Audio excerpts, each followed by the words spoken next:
건물에서 유해 물질이 나와 건강에 문제를 일으키는 것을 새집 증후군이라고 하는데요.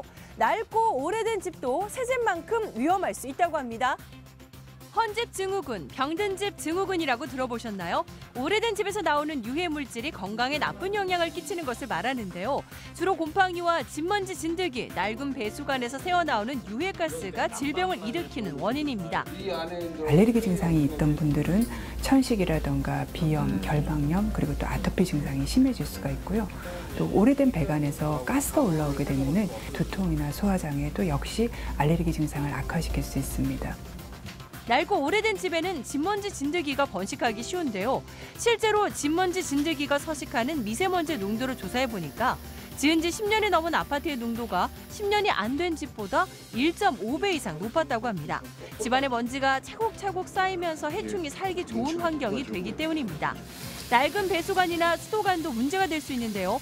수돗물에 녹물이 스며들기도 하고요. 일산화탄소나 암모니아, 이산화질소와 같이 몸에 해로운 가스가 새어나와서 두통이나 현기증을 일으킬 수 있습니다. 또 집은 오래될수록 외풍이 심해지고 단열 효과가 떨어져서 가습기나 냉방기, 난방기 사용이 늘어날 수밖에 없고요.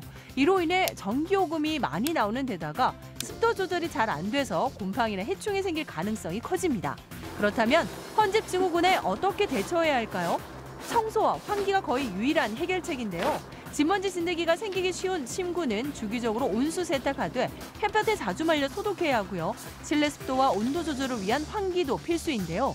집이 오래될수록 하루 3번, 적어도 30분 이상 환기하고 환풍기나 제습기, 공기청정기를 적절하게 활용하는 것도 좋은 방법입니다.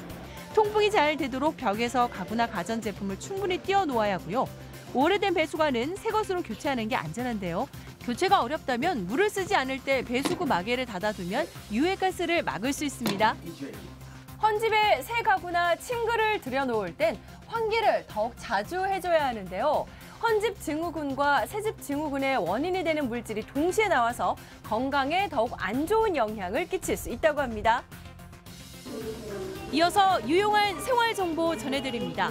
화학 성분이 함유된 생활용품과 관련해 안전성 논란이 끊이질 않으면서 천연물질로 만든 제품에 관심이 높아지고 있죠.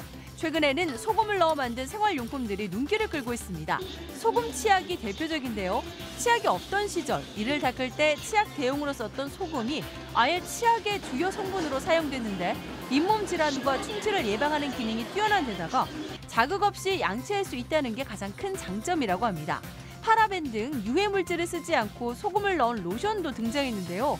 연약한 아기 피부에도 안심하고 쓸 수 있습니다.